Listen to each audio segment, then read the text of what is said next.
Што вядома пра жонку Славы Камісаранкі? Пра што пішуць песні беларускія рэперы? І як простыя беларусы расплачваюцца за дзеянні Лукашэнкі? Вітаем, сябры! Гэта наша Ніва і галоўныя навіны 20 верасня.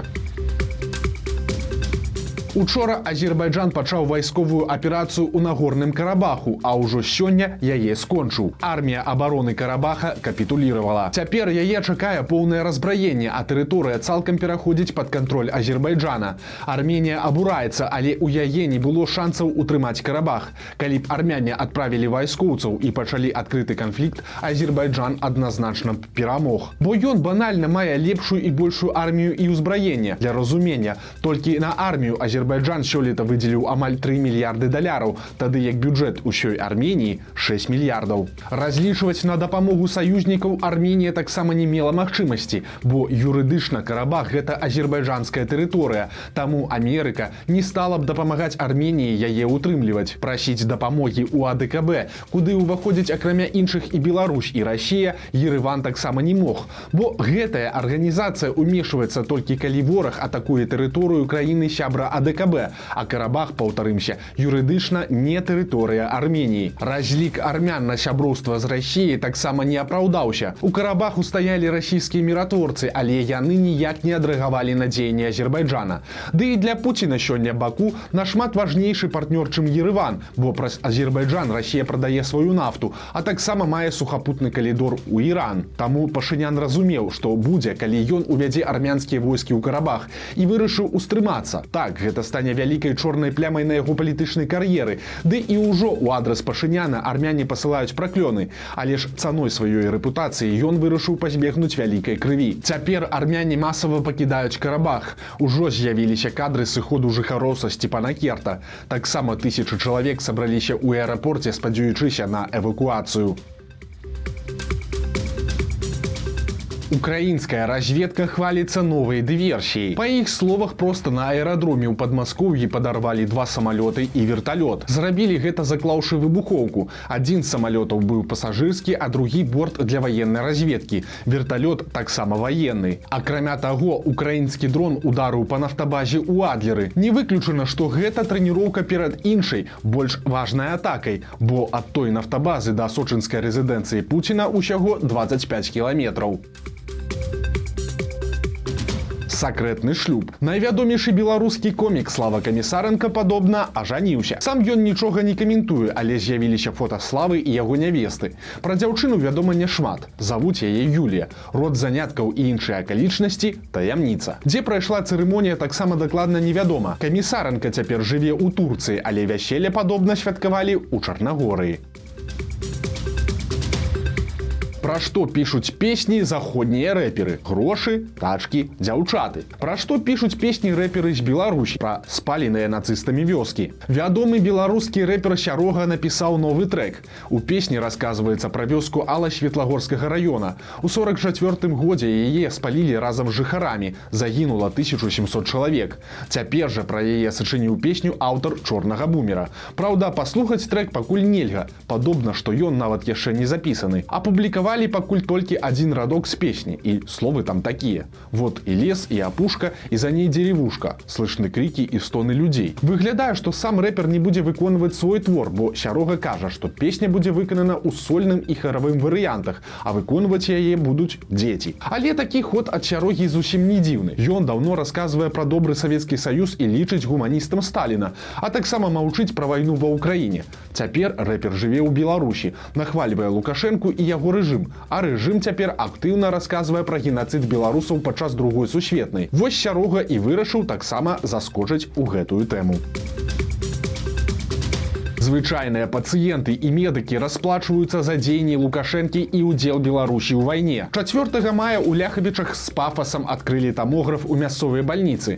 На цырымонію прыехаў і кіраўнік Брэскай вобласці, і намеснік міністра аховы здароўя. Але прайшло ўсяго толькі 4 месяцы, і апарат ужо не працуе. Як тлумачаць у бальніцы, тамограф зламаўся, а фірма, якая яго абслугоўвае, не можа адрамантаваць апарат праз санкцыі, бо дэталі для тамографа вырабляе нямецкая кампанія Siemens. Таму апарат цяпер проста стаіць. Калі што, тамограф каштаваў амаль 800 000 рублёў, плюс амаль 500 000 выдаткавалі на рамонт памяшканняў.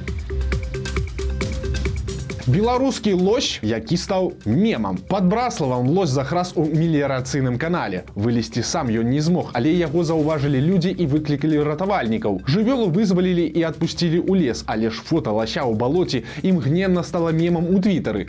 Падобна, што шмат хто з беларусаў пазнаў у ласі тыповага беларуса ў сучаснай сітуацыі.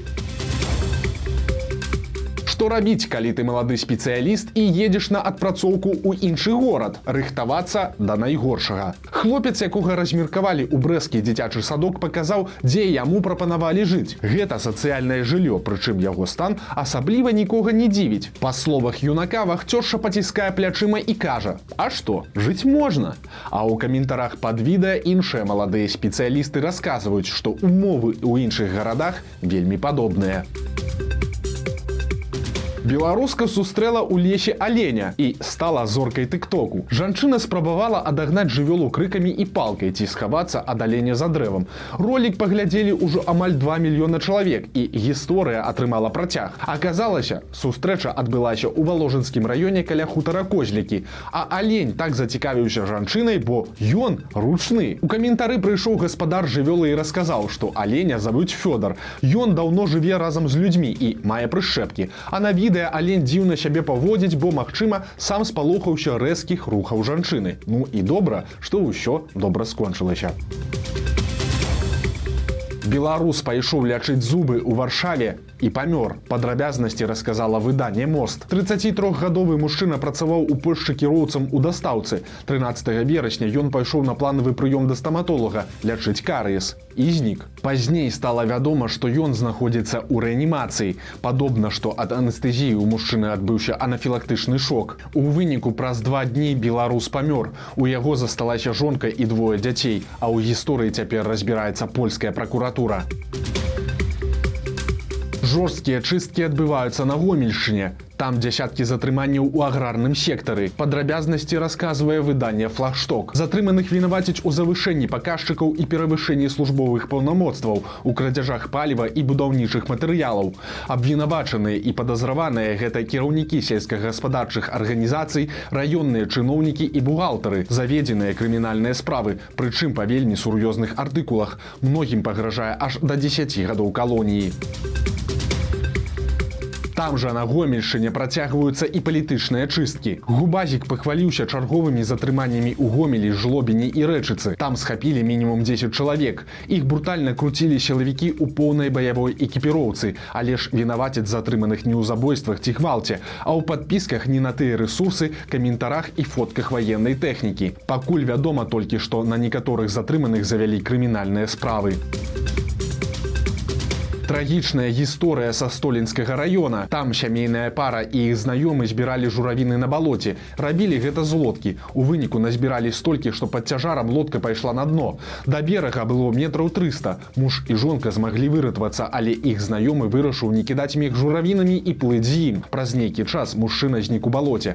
Цяпер яго шукаюць ратавальнікі, але, падобна, вынік пошукаў будзе сумны. А вось так выглядае падручнік па біялогіі на беларускай мове для 6класнікаў. Чырвоныя кружочкі – гэта грубыя моўныя памылкі. Яны амаль на кожнай старонцы падручніка. Выпусціла кнігу профільнае выдавецтва «Народная асвета». Падобна, што напісаны на рускай мове матэрыял проста прагналі праз Google-перакладчык, а пасля не асабліва і звярталі ўвагу на вынік. Адказнасць за гэтае цалкам непісьменнае выданне ляжыць хутчэй за ўсё на перакладчыцы Тацяне Ючыц, а таксама на карэктарах, якіх тут аж 2. Ючыц, дарэчы, біёлаг па адукацыі, і цяпер яна працуе на факультэце геаграфіі ў БДУ. Незразумелы падарунак. Вось такі гадзіннік ці то Лукашенка падарыў сваім журналістам, ці то яны яму. Але ў выніку гэта павесяць у прэс-цэнтры Палаца Незалежнасці. На цыферблаце лагатыпы прапагандысцкіх медыа ад БТ і СТБ да газеты «Звязда» і «Савецкая Беларусія». А на лога лукашэнкаўскай прэс-службы пад назвай «Пул першага» стрэлкі будуць паказваць недзе ў палове на 6. Вось такія навіны серады. Подписывайтесь на канал, ставьте лайки альбо дизлайки и выказывайте свои заўвагі ў каментарах. И, конечно, читайте нашу Ниву, глядите нашу Ниву и любите Беларусь. Сустрэнемся завтра.